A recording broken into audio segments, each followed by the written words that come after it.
Fala pessoal, sejam todos muito bem-vindos a mais um episódio do Papo de Fungo.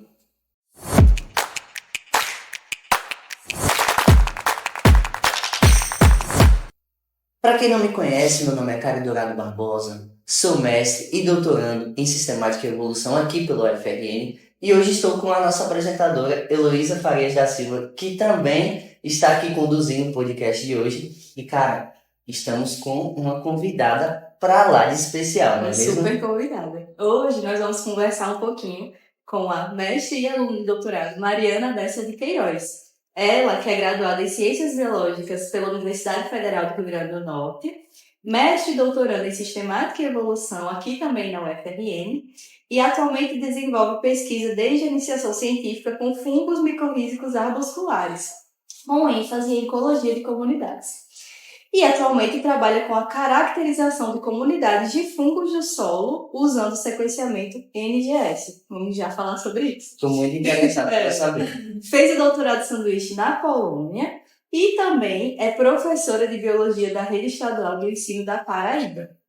Então, Mari, é um prazer recebê-la aqui no nosso podcast. O prazer é todo meu. Olá, pessoal do Papo de Fungo. Olá, pessoal que está assistindo. Vamos conversar um pouquinho como a gente sempre faz. É muito curioso, né? Para saber sua história da biologia no mestrado. E aí, para iniciar, a gente queria saber sobre a biologia. Você sempre pensou em fazer biologia? Sempre quis ser bióloga e professora?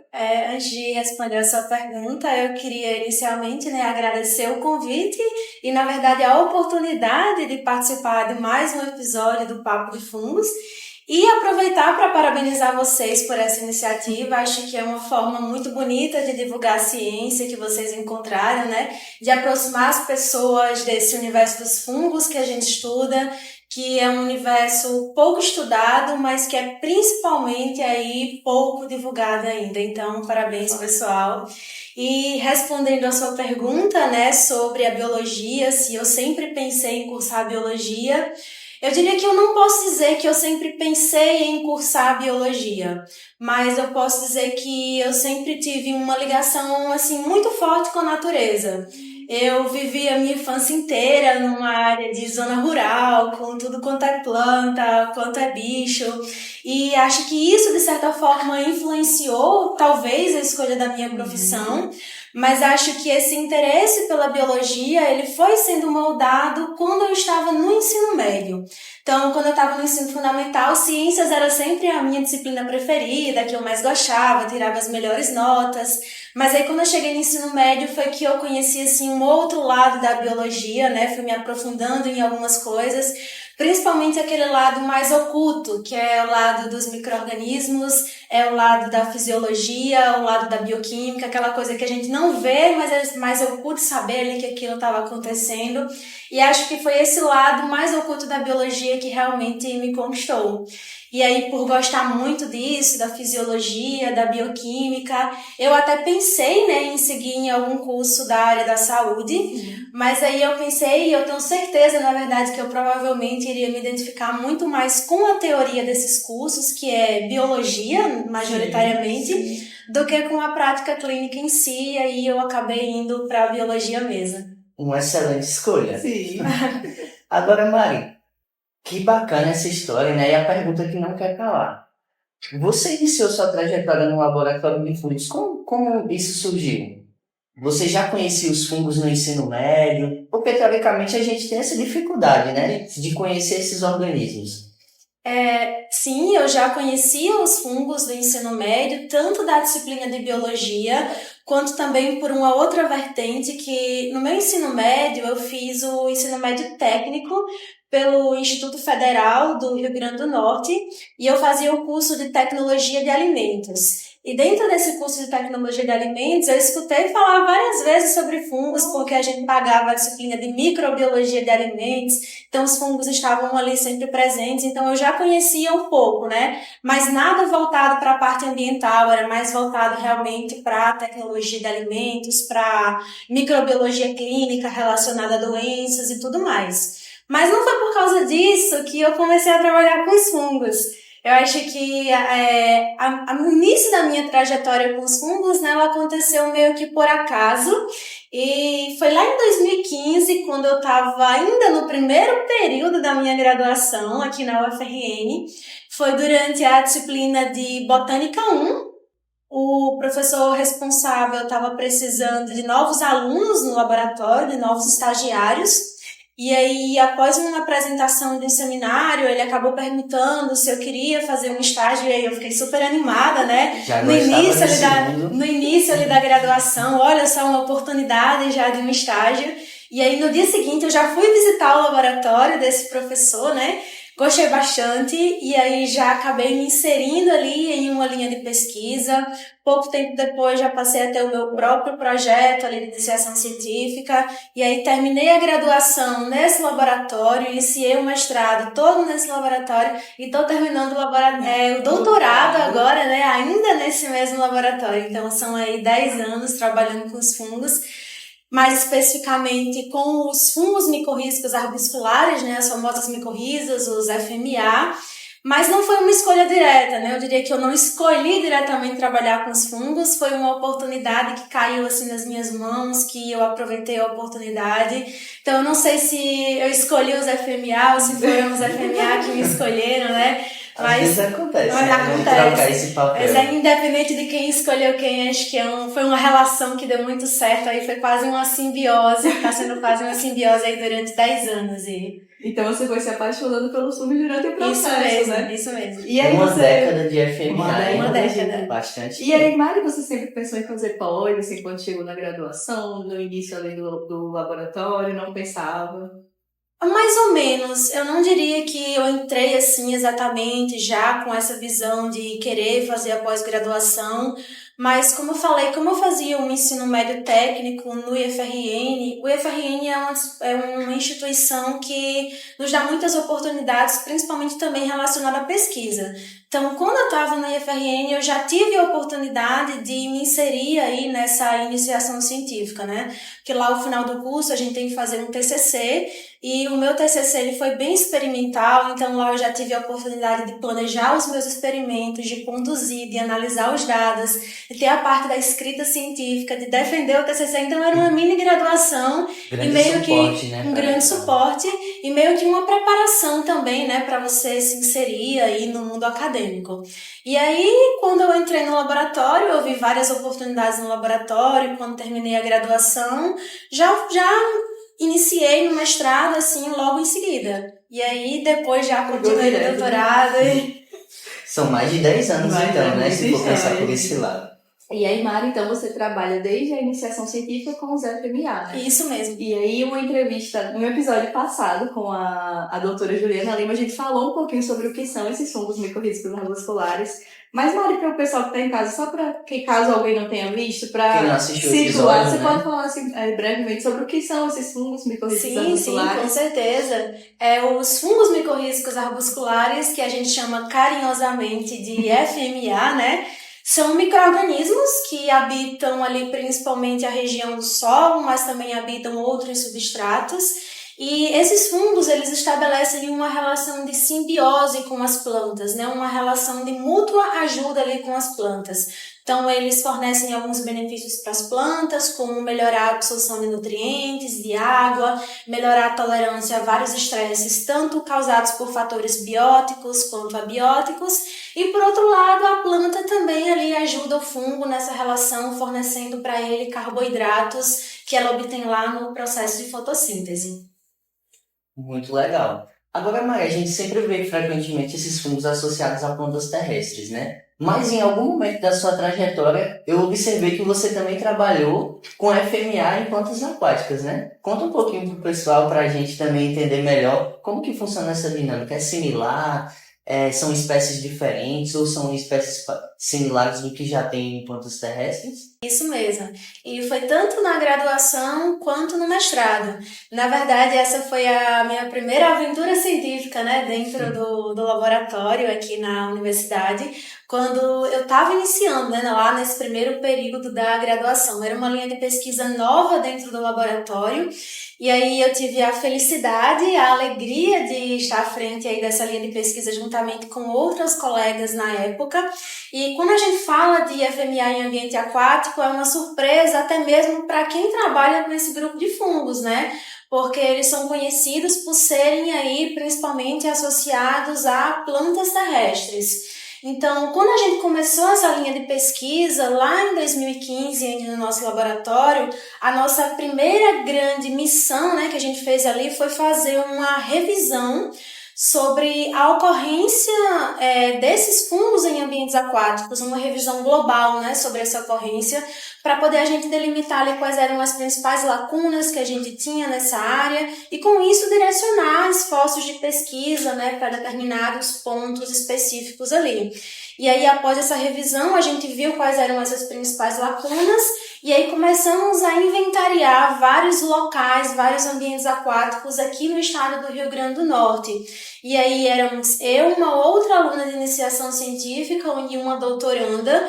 Então, o objetivo inicial ali era fazer inventário de vários ambientes para a gente saber quem estava ali, né? Então, como a gente sabia muito pouco quais espécies habitavam esse ambiente, toleravam esse ambiente e prosperavam, na verdade, nesse ambiente, o objetivo ali era a gente investigar quem estava ali no ambiente. Então, a gente saiu inventariando um monte de lagoa e de rios aqui no estado do Rio Grande do Norte.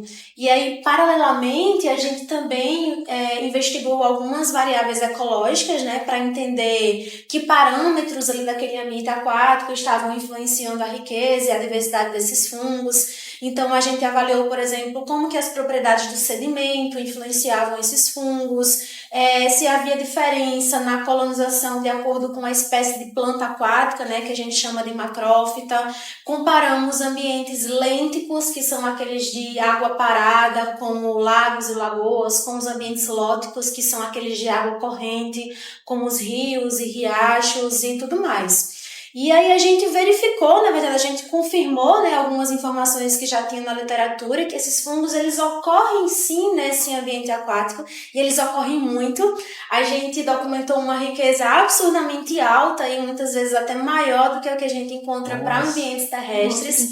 E a gente viu que eles não estavam só presentes lá no sedimento, eles estavam colonizando as raízes daquelas macrófitas. Então, eles estavam no ambiente e estavam ali, né, associados com as plantas naquele ambiente. Então, antes disso, não existiam estudos aqui para o Rio Grande do Norte? Para o Rio Grande do Norte, não. Para o Brasil, na verdade, a gente tinha um único estudo conduzido lá na região sudeste com FMA em ambientes lóticos, né? Ambientes ainda tem muito para ser, né? Ainda tem muito, pessoal. Agora eu fiquei pensando, lembra um pouco dos infomicetos, né? Lembra, dessa sim, ambiente lêntico, lógico. Agora já imaginou se tiver FMA também decompondo a folha? Curioso, Tipo os infomicetos?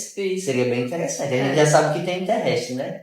Mas fica aí fica a dica pra quem quiser. Uma interrogaçãozinha aí, né?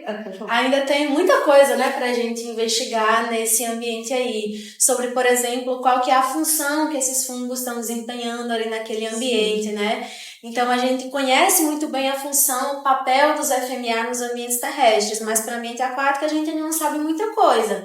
Mas o que, por exemplo, os artigos têm mostrado, e aí a partir desses resultados a gente pode especular algumas coisas, é que geralmente há um maior grau de colonização desses fungos em plantas aquáticas que estão crescendo naqueles sedimentos que a gente chama de oligotróficos. São sedimentos pobres em nutrientes. Então, com isso, a gente até pode especular que esses FMAs teriam aí no ambiente aquático um papel similar ao que eles têm no ambiente terrestre, que seria de melhorar a absorção dos nutrientes por essas plantas que estão crescendo ali naquele ambiente estressante, com pouca disponibilidade de nutrientes. Mas ainda está muito em especulações e a gente precisa desenvolver muito mais estudos aí nessa área. Mais pesquisadores também, né? Com certeza. É uma curiosidade. Para quem está em casa tiver interesse, ó. Do que tem aí que a gente não sabe, é tanta coisa. E Mari, então a gente imagina que as coletas são diferentes, né? Do ambiente Sim. aquático para o terrestre. Sim. E aí dentro disso a gente tem aqui um quadro no nosso podcast que é o Micro Perrengue, onde a gente conta algum perrengue que a gente já passou no laboratório ou na coleta. E aí, como as coletas são diferentes, você tem alguma coisa, alguma história para contar pra gente? Você que é pequenininha, já chegou, né? Se afogou, então já é muita coisa. Então, como a gente trabalha no ambiente aquático, a água em si, ela já adiciona aí um desafio a mais, né? Então é diferente de você ir ali no ambiente... Não, no geral, as nossas coletas, a gente não pode dizer que são coletas fáceis. No ambiente terrestre também é um pouquinho difícil de coletar.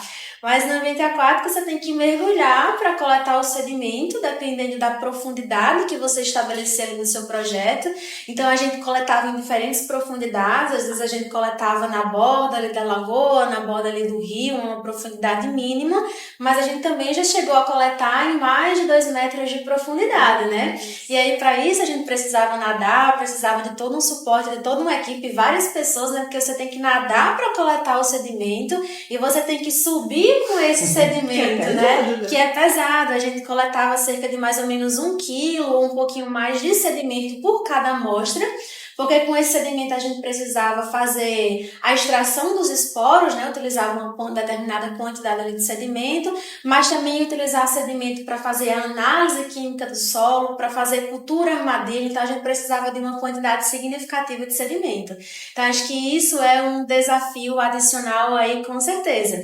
E outro desafio é porque você tá entrando em ambientes ali que muitas vezes você não conhece muito bem. Então, tinha lagoas que a gente coletava que era muito fácil de coletar, porque a água era super cristalina, mas tinha lagoas que eram um pouco mais eutrofizada e a água era extremamente escura. E você podia você podia se deparar com qualquer coisa ali embaixo, às vezes você enrolava o pé numa planta e já ficava com medo do que era aquilo ali. Então, foram coletas bem difíceis, assim, nesse sentido. E teve uma coleta em particular, que foi de uma colega do doutorado, que a gente foi coletar numa lagoa e essa lagoa estava basicamente assim, lama, era pura lama. E para a gente conseguir acessar a planta, a espécie de planta que a gente queria coletar, a gente tinha que passar por toda essa lama, né? Então a gente meio que teve que se amarrar numas cordas e ir nadando assim por cima da lama. E não podia pisar, né? Porque se você pisasse, você ia afundar. Então tinha que ser assim, rolando mesmo por cima da lama para tentar não afundar. Os bastidores do artigo. Não tá na metodologia, mas ninguém conta. Inclusive, uma foto dessa coleta, algo interessante, foi parar em um concurso aí de fotografia da Nature. Olha, sobre desafios de coleta. Não sei se vocês chegaram a ver. Vamos deixar o link aqui, né, na descrição do vídeo, dar trabalho pro editor pra gente poder ver esse registro interessante, né? Mas saindo desse fluxo aquático, agora no doutorado, você tem um foco diferente, né? Tive o privilégio de assistir sua apresentação, já está concluindo. Se você fosse explicar assim para o pessoal que está em casa, de maneira bem simplificada, assim, o que você realmente faz no seu doutorado, como você explicaria? É muito interessante, né? A gente já se assusta com alguns termos, né? É interessante que no doutorado eu fiz uma transição, né? Eu saí da água, saí do ambiente aquático e voltei para a terra, né? Para trabalhar mais especificamente com solos da Amazônia. Mas não foi por conta dos perrengues, não, né? Não, foi não. Foram por outras circunstâncias. E se eu tivesse que resumir assim, de forma bem simples o que eu faço no doutorado, eu poderia dizer que eu basicamente estudo os grupos de fungos que estão presentes em amostras de solo na Amazônia a partir do seu DNA. Então, quando a gente pega, por exemplo, ali uma amostra de solo, aquela amostra está cheia de DNA. Ali tem DNA de raiz de planta, tem DNA de bactéria, tem DNA de vírus, tem DNA de insetos, DNA de tudo quanto é organismo que está presente ali no solo e, obviamente, vai ter DNA de fungo, né? E é justamente esse DNA dos fungos que está presente ali nas amostras de solo que eu amplifico esse DNA para tentar descobrir ali quais são as espécies de fungos que estão presentes naquela amostra, que é o que a gente chama de metataxonomia, né? Então, é como se eu pegasse um punhado de solo e ao invés de analisar esse solo, passar meses e anos ali no microscópio, somente analisando no microscópio, né? Eu também faço isso, mas a gente pega esse solo, extrai o DNA desse solo, coloca aí numa super máquina, que é um sequenciador, e após vários tipos de análises, muitas análises bioinformáticas, a gente vai ter uma lista ali das espécies de fungos que estão ali presentes, né? E aí, para fazer isso, a gente utiliza uma ferramenta que é chamada de sequenciamento NGS ou sequenciamento de nova geração, que é uma ferramenta muito versátil, e quando a gente faz isso, né, a gente consegue também investigar várias outras coisas, não somente quem está ali, mas como quem está ali se relaciona com o ambiente, né? Então, a gente também está investigando variáveis ecológicas para entender como que os parâmetros químicos ali daquele solo influenciam as espécies de fungos que estão ali. E também estamos estudando até alguns parâmetros relacionados à conservação, porque a gente está investigando lá na Amazônia, né, áreas que são de floresta nativa e comparando essas áreas aí com outras áreas recentemente desmatadas para cultivos agrícolas. Olha que trabalho interessante, né? Ainda mais na Amazônia, que tem um solo tão rico, tem uma biodiversidade tão grande.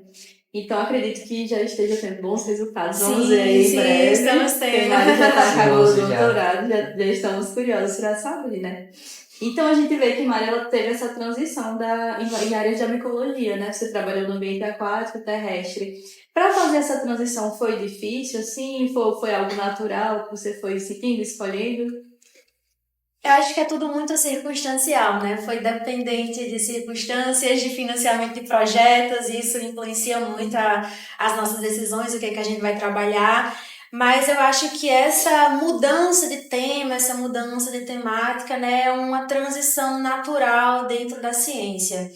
E eu sempre digo que desde a minha graduação, mestrado e agora no doutorado, né, eu mudei quando eu entrei no doutorado, eu mudei a ferramenta, porque antes eu fazia, na graduação e no mestrado, né, eu fazia apenas a identificação morfológica, e hoje no doutorado eu faço também a identificação morfológica, mas eu também utilizo o DNA para caracterizar essas espécies. Então eu mudei a ferramenta e eu mudei o ambiente, porque eu saí da água para estudar os solos da Amazônia, mas acho que a minha pergunta central, a pergunta geral, ela nunca mudou, que é entender quem são os organismos que estão ali, quais são as espécies que estão ali e como é que essas espécies interagem com o ambiente. Então eu mudei as ferramentas, eu mudei o ambiente, mas a pergunta central e geral ela não mudou. Embora as perguntas mais específicas, elas também tenham sofrido algumas alterações aí. E ainda turbinou o currículo. Sim. Isso é muito importante. Agora, Mari, você trabalha com essa parte molecular, né, que para muita gente é um universo escondido ali dentro da célula, porque a DNA é a molécula da vida, né? É um trabalho, assim, árduo, né, difícil. Às vezes a gente obtém um material genético, né?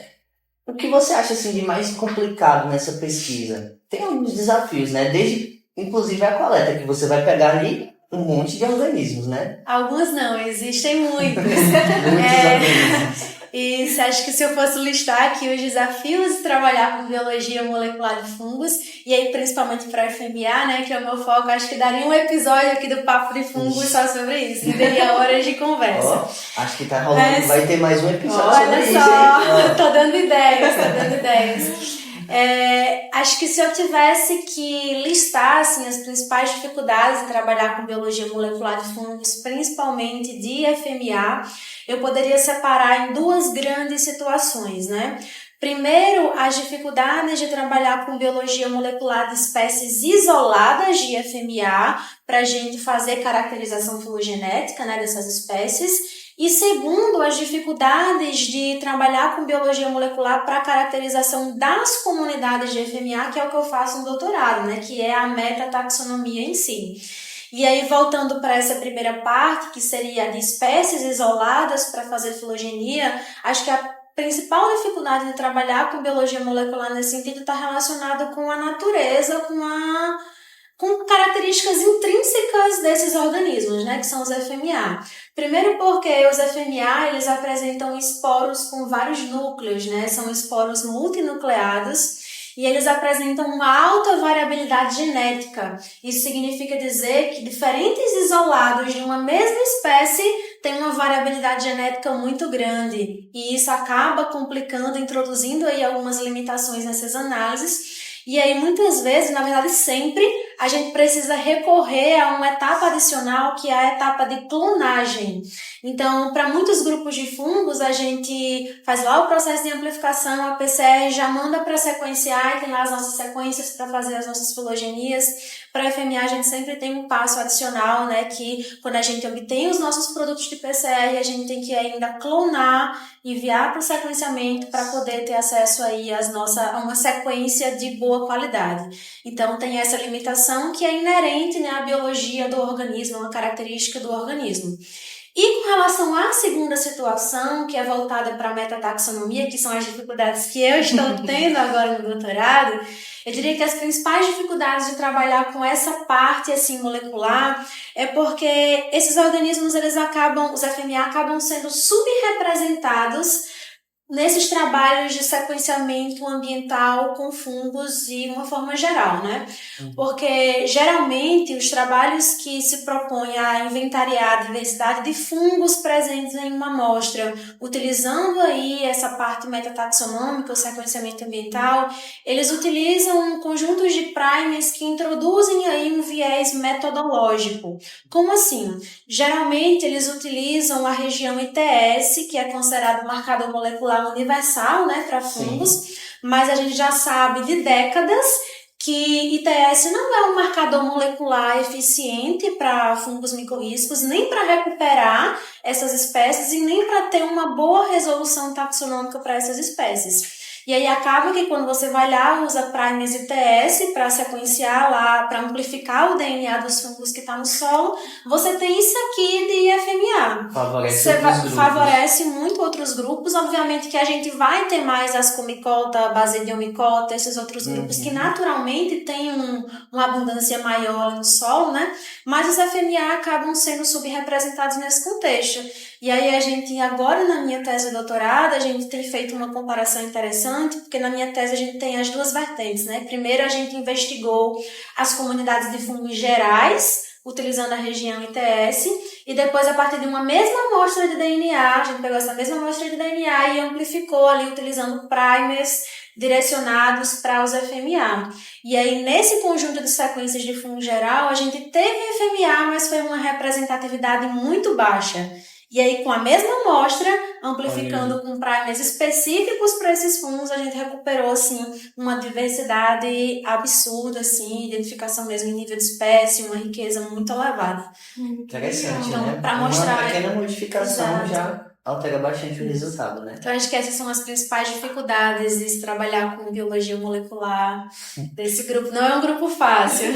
Eu fiquei curioso agora para... Você sabe qual é o primer que dá mais certo para o FMA aparecer? Porque a gente tem alguns grupos também de basílio que o ITS não resolve muita coisa, não. É mais ou RPB2 ou ATP6 também, né? Resolve bastante.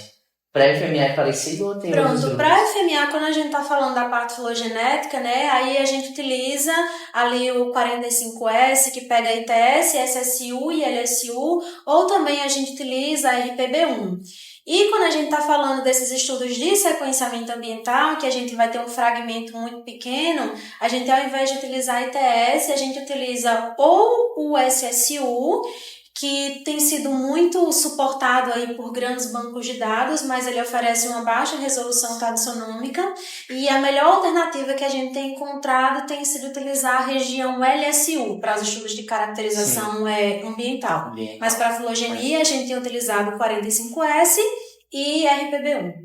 Muito legal. Bem mais específico, mas bem interessante. Trabalho bem específico, né? Mas muito interessante. Então, o Mari já tem 10 anos de trajetória, mudanças da água para o solo. E aí, Mari, mudando um pouquinho, quando a gente bate um papo aqui com mulheres cientistas, a gente sempre deixa um momento para falar sobre algumas dificuldades que, por vezes, as mulheres enfrentam também no meio, né? No meio acadêmico. E a gente queria saber se você, sendo uma mulher na ciência já há tanto tempo, já enfrentou alguma dificuldade em coleta ou trabalho? Se poderia compartilhar com a gente e também deixar uma dica aí para as mulheres cientistas.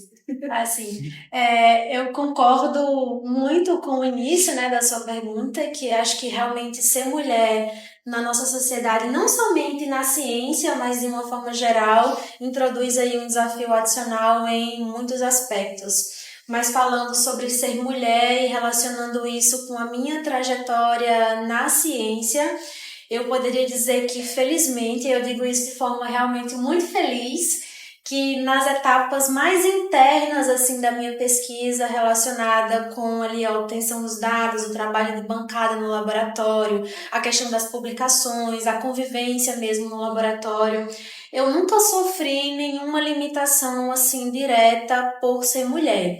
E aí eu já abro uma ressalva, né, assim, para parabenizar o meu grupo de pesquisa por isso. O nosso grupo de pesquisa aqui na UFRN, nosso laboratório, ele é formado predominantemente por mulheres, e eu acho que isso já cria ali um conforto adicional, né, nesse sentido. E segundo, e muito importante, porque a pessoa que lidera o nosso grupo de pesquisa nunca permitiu que a gente, por ser mulher, fosse menosprezada em alguma situação ou fosse questionada sobre a qualidade do nosso trabalho. Então, nesses pontos mais internos assim da minha pesquisa, eu felizmente nunca sofri isso diretamente. Mas a gente sabe que essa não é uma regra para a maioria dos casos e que muitas colegas enfrentam sim problemas na ciência, principalmente aquelas que durante o seu mestrado ou o seu doutorado precisaram aí passaram, né, pelo momento da maternidade, e a gente sabe que a ciência ela não está preparada para acolher a mulher em todas as suas fases, né? Então eu pessoalmente nunca tive esses problemas diretos, mas eu apoio, né, obviamente, todas as minhas colegas que passaram por esse problema. Eu acho que o único problema sendo mulher que eu tive para fazer ciência foi relacionado aos trabalhos de campo. Eu acho que isso, na biologia, quando a gente faz biologia, quando a gente trabalha com essa parte ambiental, a rotina de campo ela é muito intensa, né? Então, tanto na minha graduação quanto no trabalho de mestrado, eu fiz muito trabalho de campo e muitas vezes existem muitas limitações por a gente ser mulher, né? Já aconteceu de eu não poder participar de alguma coleta porque o ambiente não era seguro por eu ser mulher. Então, acaba que muitas vezes a gente é vista como um problema logístico em campo. Então, acho que essa seria a principal dificuldade, assim, que eu enfrentei durante a minha trajetória acadêmica, relacionada mesmo ao trabalho de campo. Sim, a gente E realmente não ao trabalho do passa por laboratório isso. em si. Mas nas coletas, Nas né? coletas. A gente sente um medo adicional, né? Por ser mulher. Exato. Então, tanto nas vezes que eu não pude ir por ser mulher, porque o ambiente não era seguro para mim, mas também nas vezes que eu fui, eu senti essa insegurança. Então, por ser mulher, você tem que ter o dobro de atenção, né? Você tem que estar atenta a todas as situações. Isso, mas não é por isso que a gente vai deixar de fazer. Com certeza. Meninas se unam, se fortalecem. Vocês são incríveis. Façam ciência. É Meninas pequenininha, também. mas é brava, É brava. Mara, além de pesquisadora, cientista, você também faz pilates, né? E também você é professora, né? Sim. E ser professor também tem aquelas dificuldades, Com né? certeza. Eu sei E que você conciliar com o lidar doutorado, né? bem mais complicado. E você lidar com adolescentes, né? Ou crianças. Adolescentes ali que dão trabalho naquela fase. Aham. E aí, Muito. os desafios de ensinar fungo também para essa galerinha. Você já chegou a ensinar os fungos, eles veem os fungos como algo negativo, ficam associando a micose, a coisa ruim, ou também o que é mais difícil, a pesquisa desses danadinhos.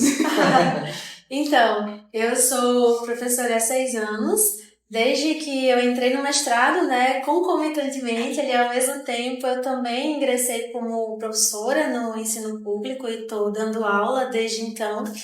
E sim, existem muitas dificuldades nesse processo, tanto no ensinar biologia de uma forma geral, embora a biologia seja uma disciplina que, de uma forma geral, os alunos eles têm um pouco de afinidade ali inicial, por ser uma disciplina que trata sobre a vida, sobre o corpo deles, né? eles têm muita curiosidade, mas sim, também a gente enfrenta muitos desafios em algumas partes da matéria, né, quando a gente vai ministrar, e fungos não seria diferente, existe sim alguns desafios de ensinar sobre fungos, principalmente para adolescentes.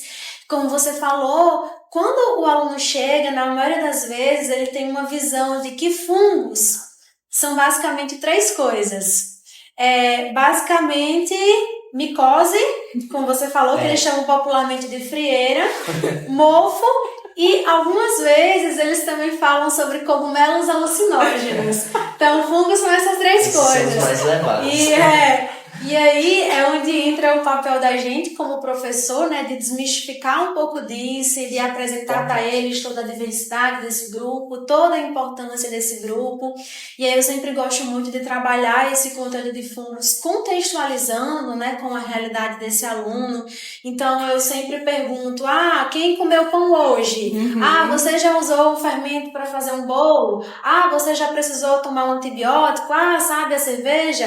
Então você tira o fungo só ali do mofo, né, que ele conhecia, e leva esse fungo para pizza, leva para o pão, leva para a mesa dele, leva para a farmácia, e aí isso acaba se tornando um pouco mais interessante para eles. Muito legal. É um desafio que a gente enfrenta, mas sempre dá, né, para ir adaptando com certeza. com a realidade dos alunos, com certeza. trazer esses organismos para mais próximo. Então fico muito feliz em saber disso. Né? E aí, Mari, agora para finalizar uma curiosidade que a gente queria... Finalizar? Você trabalha com Precisamos marcar mais conversas, então. Aqui temos mais um episódio. Você trabalha com os FMA, né? A gente já falou aqui no nosso bate-papo. E aí, o que é que você gostaria de ter ouvido lá atrás da Mari de 2015, entrando no laboratório? O que é que você gostaria de ter ouvido sobre os FMA? E uma coisa, né, que pode até ajudar aí quem tá iniciando. Pra quem tem interesse, né, por esse grupo aí, que eu acho tão bacana, né? Acho que talvez eu poderia deixar uma reflexão, né? Já que a gente está encerrando essa conversa aqui, infelizmente. Então, trazer mais uma reflexão para quem está iniciando aí, né? Primeiro que, quando a gente trabalha com os FMA, na verdade, quando a gente decide trabalhar com qualquer grupo de organismos, existem múltiplas vertentes. Então, existe a taxonomia de FMA, a ecologia de FMA, a bioquímica de FMA, a genética de FMA, a parte aplicada de FMA. E a gente precisa entender que a gente não pode se tornar especialista em tudo. Então, você acaba se tornando especialista em uma dessas vertentes e não especialista no grupo de organismos em si. Então, eu trabalho com FMA há 10 anos, como vocês destacaram, mas eu não sei se eu tenho propriedade para dizer que eu sou especialista em FMA. Talvez eu seja especialista ali um pouquinho em ecologia, que eu entendo um pouquinho da taxonomia morfológica e da taxonomia molecular de FMA, mas eu não sou especialista no grupo.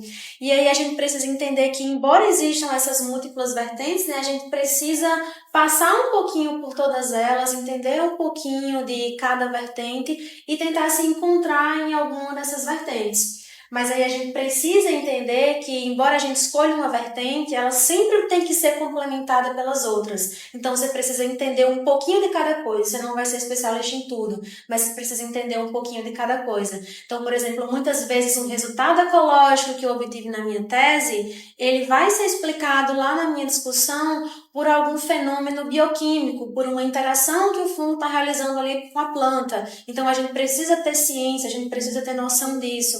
Então, para quem está iniciando, eu acho interessante ter uma visão geral sobre o grupo, pegar uma literatura mais abrangente. Por exemplo, existe um livro muito bom que a gente sempre dá aqui no laboratório para quem chega, para quem está iniciando, que é o Micorrizas 30 anos no Brasil, que eu acho que até está sendo atualizado, que é uma literatura onde você vai se deparar com um pouquinho de ecologia, um pouquinho de taxonomia, um pouquinho da bioquímica dos FMA, um pouquinho de cada coisa. Você não vai se tornar especialista em tudo, mas você vai ter uma noção geral sobre tudo. Então, acho que você tem que passar um pouquinho por cada uma dessas vertentes, e acho que uma dica de ouro que eu daria é que, passando por essas vertentes aí, não esquecer de passar pelo menos de forma rapidamente ali pela taxonomia dos FMA. Embora você escolha trabalhar com a genética ou com a bioquímica desses fungos, eu acho que você não vai se tornar um taxonomista clássico, você não é obrigado a se tornar um taxonomista clássico, mas é imprescindível que você conheça pelo menos um pouquinho da morfologia, da cara do organismo que você está trabalhando. Porque um retrato muito comum assim que a gente vê é que muitas vezes quem trabalha com a parte aplicada de FMA, quem trabalha com a genética, com o DNA dos FMA, esquece que esses fungos, eles têm uma cara, eles têm uma morfologia, eles têm uma história de vida e se apegam muito somente ao DNA, né?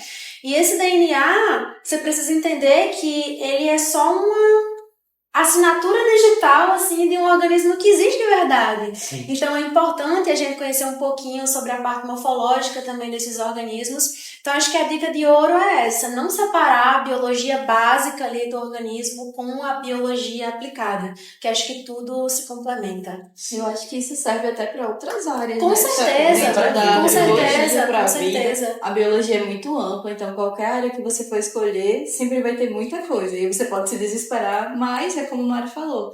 Primeiro começa pelo básico, né? Conhecendo o organismo, e aí a partir disso, com certeza, com dedicação, leitura, estudo, você vai desenrolando as outras áreas e Certeza. talvez se identificando mais com uma área e outras, mas Exatamente. sempre Exatamente. precisando ligar várias É tudo coisas. muito Tá junto, tudo né? conectado, né? A gente É. precisa entender que as coisas, a biologia básica e a aplicada, elas são complementares, Isso. elas não são excludentes. Isso. Até para outras áreas, eu gosto sempre de falar isso também, porque se a gente não conhece a espécie, a gente não vai poder produzir compostos, produzir medicamentos, então é tudo ali conectado Tudo de fato, ligado, né? isso. Mari, muito obrigado pela sua participação. Fico Que triste em pena que terminar acabou. esse bate-papo tão bacana, tão gostoso. Para quem teve interesse em conhecer mais um pouco de Mari, vamos deixar aqui o arroba dela, Isso, o né? e-mail Para dela, entrar em qualquer dúvida, contato. pode Ela é falar. sempre muito super solícita, né, com a gente aqui no laboratório. Então, é um grande prazer, né? Isso, agradecemos muito a sua Prazer foi participação. todo meu, eu agradeço mais uma vez a oportunidade, foi excelente a conversa com vocês, espero que a gente tenha mais oportunidades outra, de hein? conversar. E é isso, obrigada. Muito Obrigado, obrigada, pessoal. Mari. Obrigada, Obrigada pela pessoal que audiência. ouviu. Ouçam os episódios anteriores. Qualquer dúvida, deixe nos comentários. Dúvidas para Mário, para próximos episódios, viu? E obrigada mesmo. Tchau, tchau. Valeu, pessoal. Valeu.